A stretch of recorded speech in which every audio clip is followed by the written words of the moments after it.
Hello students, कैसे हैं आप लोग। बिल्कुल पेपर जो है 15-20 दिनों में होने वाला है। हमने ग्रेविटेशन से रिलेटेड एक वीडियो बिल्कुल अपलोड कर रखा है जिसमें ग्रेविटेशन के बिल्कुल फंडामेंटल बेसिक को मैंने आपको बताया है।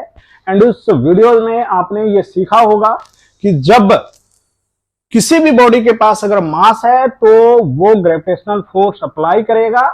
एंड साथ ही साथ इस अर्थ पे जहां हम रहते हैं वहां पर के लिए मैंने आपको बताया था कि क्या क्या ऐसी ऐसी चीजें हैं जो कि ग्रेविटेशन के कारण है, जैसे हमारा एटमॉस्फेयर का होना, बारिश का होना, रिवर्स का डायरेक्शन, या हम अपने जमीन मतलब जो अर्थ सरफेस है हम उस पर खड़े हैं। ये सारी चीजें ड्यू टू ग्रेविटेशनल फोर्स ही पॉसिबल है। तो आज हम इसके आगे करेंगे। आपने न्यूटन्स का नाम सुना होगा। न्यूटन साहब इतने पॉपुलर क्यों हुए? अगर न्यूटन्स के रिगार्डिंग अगर आप देखोगे तो उनके बहुत सारे लॉज वगैरह आपको दिखने होंगे फिजिक्स में, बट एक ऐसी चीज जिसने न्यूटन को बिल्कुल पॉपुलर बना दिया वो था यूनिवर्सल लॉ ऑफ ग्रेविटेशन। यानी वो एप्पल जो न्यूटन के सर पे गिरा था, उसी के चक्कर में उन्होंने जो अपना डिस्कवरी किया ग्रेविटेशन का, एंड वो एक लॉ देते हैं जिसे हम यूनिवर्सल लॉ ऑफ ग्रेविटेशन कहते हैं। एंड इसी लॉ ने उनको पॉपुलर किया। तो आज हम इसी लॉ को देखने वाले हैं। यूनिवर्सल लॉ ऑफ ग्रेविटेशन में होता क्या है कि हमारे पास, जैसा कि मैंने पहले ही बताया है, कि मास होता है। तो यानी हमारे पास दो तरीके के मास होंगे। हम एक मास को m1 दूसरे m2 बोलेंगे। तो इन्होंने पहला रूल ये दिया कि gravitational force is directly proportional to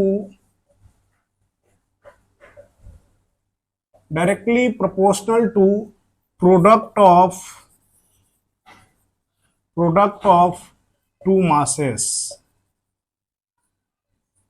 यानी कि gravitational force is directly proportional to m1 m2। And जो दूसरे में उन्होंने बताया कि जो ग्रेविटेशनल फोर्स है ये डिस्टेंस पे भी डिपेंड करता है। यानी अगर डिस्टेंस ज्यादा होगा तो ग्रेविटेशनल फोर्स कम लगेगा, और डिस्टेंस अगर कम होगा तो ग्रेविटेशनल फोर्स ज्यादा लगेगा। तो इसके रिगार्डिंग उन्होंने जो अपने लॉ में इंक्लूड किया कि gravitational force is inversely proportional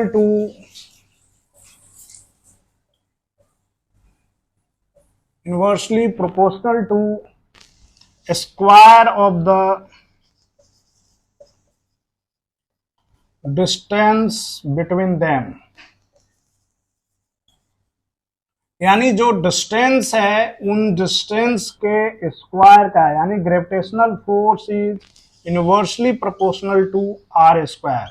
अब सपोज दैट यहां पर हम दो बॉडी लेते हैं।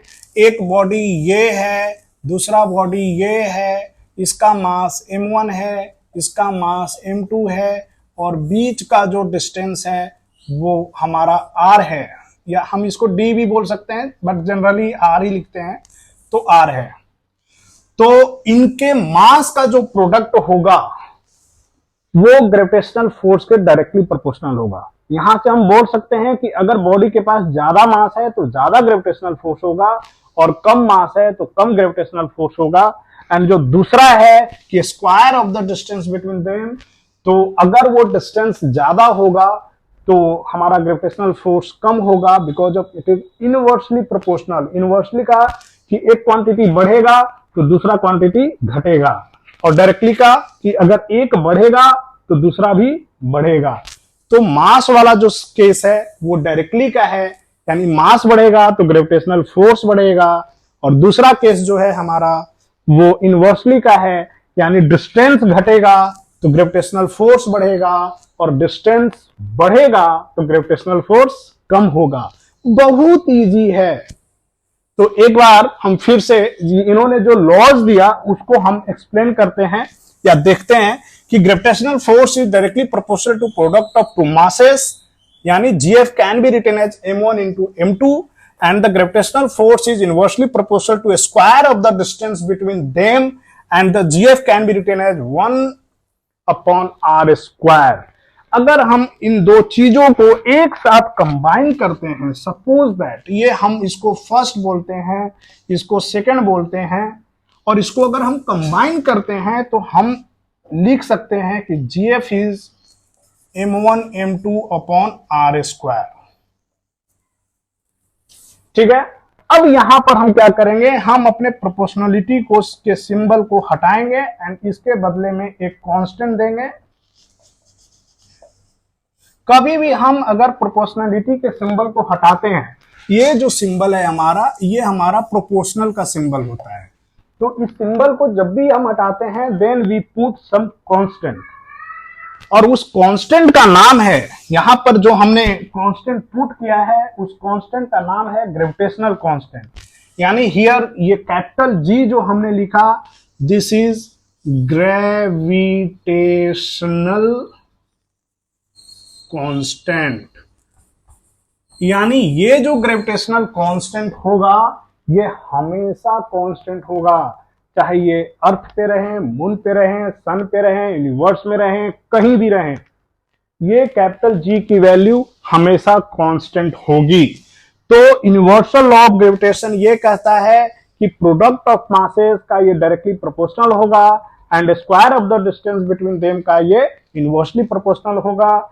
और अगर हम इसे कंबाइन करते हैं तो ये हमारा इस तरीके से आएगा, and this is your expression. और इसी का यूज करते हुए हम अपने न्यूमेरिकल्स को करते हैं। यानी GF can be written as, GF बोले तो gravitational force can be written as gm1m2/r²। यहाँ m1 m2 are the mass of the two different bodies and r is the distance between them, and here capital G is your gravitational constant। अभी gravitational constant के बारे में मैं बहुत कुछ बताने वाला हूं। अगर ये बोर्ड पे लिखी हुई चीजें आपको क्लियर हैं तो अच्छी बात है, नहीं है तो एक बार अच्छे से पढ़ लीजिए बोर्ड को, एंड अगर फिर भी दिक्कत बनती है तो बिल्कुल कमेंट कीजिए, मैं उसका रिप्लाई करूंगा। एक बार देख लो आप सब।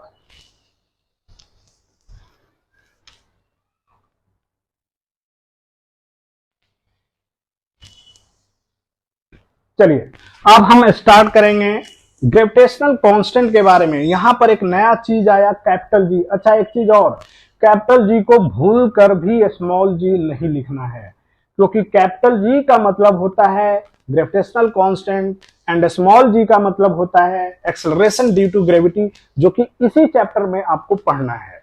तो कैपिटल जी को हमेशा कैपिटल जी लिखेंगे, ये नहीं कि गलती से स्मॉल जी लिख दिया, उसका वैल्यू जो है चेंज हो जाएगा। आइए कैपिटल जी के बारे में मैं एक बड़ा ही इंफॉर्मेटिव चीज आपको बता रहा हूं।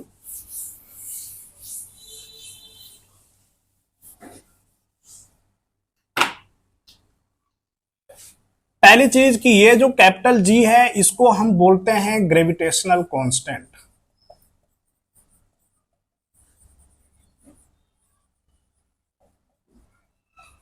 इसका नाम ही है ग्रेविटेशनल कांस्टेंट। इसका मतलब कि ये हमेशा कांस्टेंट रहेगा, कहीं भी चले जाओ, अर्थ पे, मून पे, सन पे, प्लूटो पे, यूरेनस पे, कहीं भी चले जाओ, घर के अंदर, घर के बाहर, कहीं भी, the value of capital G is always fixed and the value is 6.67 into 10 raised to the power -11 newton metre square kg-2। या इसका यूनिट को हम, जैसे यहां मैंने वैल्यू लिखा तो इसका यूनिट भी लिखा, तो न्यूटन मीटर स्क्वायर पर केजी स्क्वायर भी लिखते हैं। ठीक है, तो gravitational constant and the value of gravitational constant is 6.67 into 10 raised to the power -11 newton metre square पर केजी स्क्वायर। अब कैपिटल जी के बारे में कुछ खास बातें।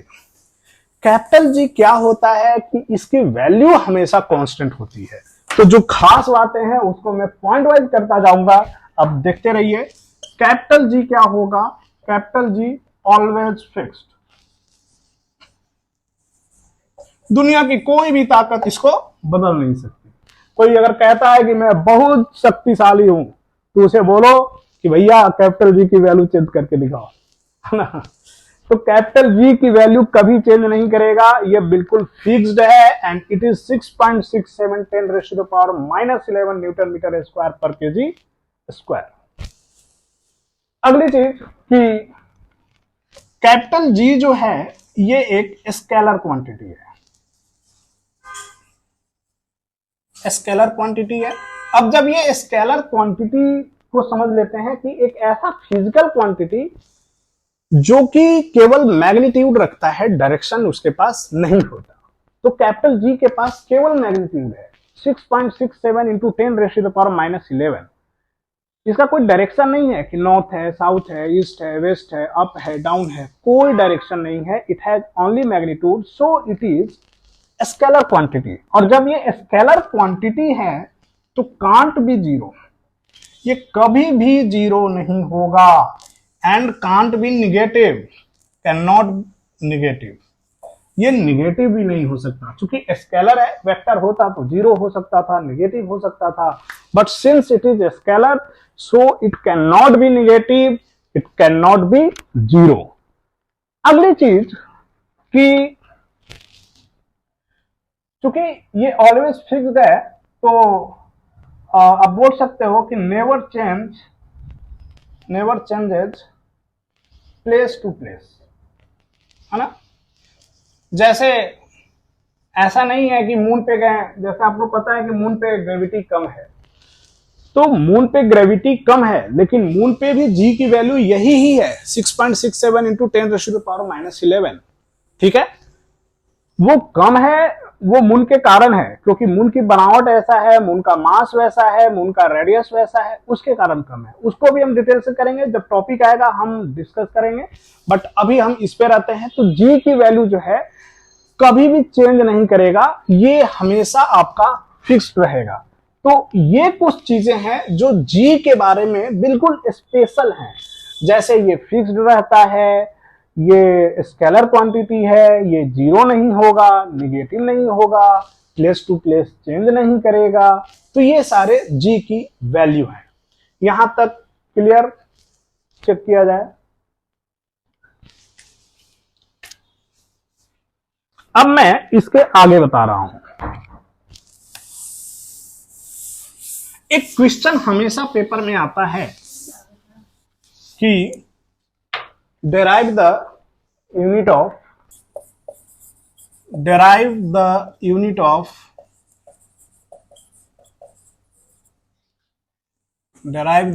of capital G. अभी आपको मैंने एक कैपिटल जी की यूनिट लिखा था न्यूटन मीटर स्क्वायर पर केजी स्क्वायर।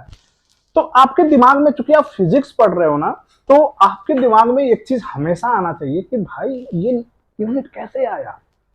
हाँ, बाजार से खरीद कर लेकर आ गए हम? नहीं, यूनिट बिल्कुल साइंटिफिक तरीके से आया है। जैसे मैं अभी बोलूं कि हमने अभी ग्रेविटेशनल फोर्स के लिए क्या लिखा, ग्रेविटेशनल फोर्स के लिए हमने क्या लिखा, ग्रेविटेशनल फोर्स के लिए हमने लिखा जी m1 m2 upon R square. अब हम इसको फोर्स बोल सकते हैं and it is G m1 m2 upon R square. Further we can write कि G m1 m2 is equal to F into R square. क्यों सर? हमने यहां पर क्रॉस मल्टीप्लाई कर दिया। इक्वेशन सॉल्व करना जानते होंगे, तो यहां हमने एफ एंड आर को क्रॉस मल्टीप्लाई किया and now G can be written as F into R square upon m1 m2। Now put the respective unit, जो भी हमारे फिजिकल क्वांटिटी आए हुए हैं उनके यूनिट को हम पुट करेंगे। और यूनिट को ऐसे ही डिराइव किया जाता है। जब आप बड़े क्लास 11th में जाओगे तो वहां पर यूनिट एंड डायमेंशन करके चैप्टर होगा, वहां पर बहुत सारे यूनिट डिराइव करोगे और वहां पर जितने भी यूनिट डिराइव करोगे ना, तो बिल्कुल इसी तरीके से उसका एक फार्मूला लिखोगे, उसमें रेस्पेक्टिव यूनिट को पुट करोगे और आपको एक नई यूनिट मिल जाएगी। तो यहां पर हम यूनिट को रखते हैं फोर्स का यूनिट होता है न्यूटन। डिस्टेंस है ये R is what, it is distance. तो डिस्टेंस का यूनिट होता है metre. And m1 m2 is what, m1 is kg into kg. What we get, it is Newton meter square upon kg square. इसी को हम थोड़ा ऐसे लिख देते हैं, न्यूटन मीटर स्क्वायर पर केजी स्क्वायर, या आप इसको एक्सपोनेंट में लिखने का मन है तो आप इसको ऐसे लिख सकते हैं। तो this is your unit derivation of capital G which is your gravitational constant. Gravitational constant के कैपिटल जी की वैल्यू हमने बता दिया, एंड यहां पर हमने उसके यूनिट को डिराइव किया है, and the unit is newton metre square KG square. तो यहां पर अगर आपको किसी भी तरीके की कोई दिक्कत है, कोई समस्या है, तो आप जरूर बताइएगा। अभी तक ये हमारा दूसरा वीडियो आपके पास जा रहा है। पहले वीडियो में बेसिक हमने आपके साथ डिस्कस किया, दूसरे वीडियो में यूनिवर्सल लॉ ऑफ ग्रेविटेशन बताया, उसके बाद जी का कुछ कैरेक्टरिस्टिक्स था कि चेंज करता है नहीं करता है, नेगेटिव होगा पॉजिटिव होगा, चेंज करेगा कांस्टेंट रहेगा, ये सारी चीज। और तीसरे सेक्शन में ये जो हमारा है, इसमें हमने कैपिटल जी के वैल्यू के साथ साथ उसके यूनिट को हमने डिराइव किया है। हमने कैपिटल जी के यूनिट को डिराइव किया है, एंड पेपर के पॉइंट ऑफ व्यू से ये काफी इंपॉर्टेंट है। तो होप सो आपको सारी चीजें अच्छे से समझ में आ गई होगी, एंड इसका नेक्स्ट पार्ट जल्द ही अपलोड करूंगा। बिल्कुल मन लगाकर पढ़िए। मैं ग्रेविटेशन से रिलेटेड जो क्वेश्चंस होते हैं उसको भी डिस्कस करने वाला हूं। तो ज्यादा टाइम ना लेते हुए मैं बोलूंगा थैंक यू। एंड अगर आपको अच्छा लगता हो हमारी क्लासेस तो जरूर अपने दोस्तों के साथ जो आप ही के क्लास में हैं जरूर शेयर कीजिएगा। Thank you.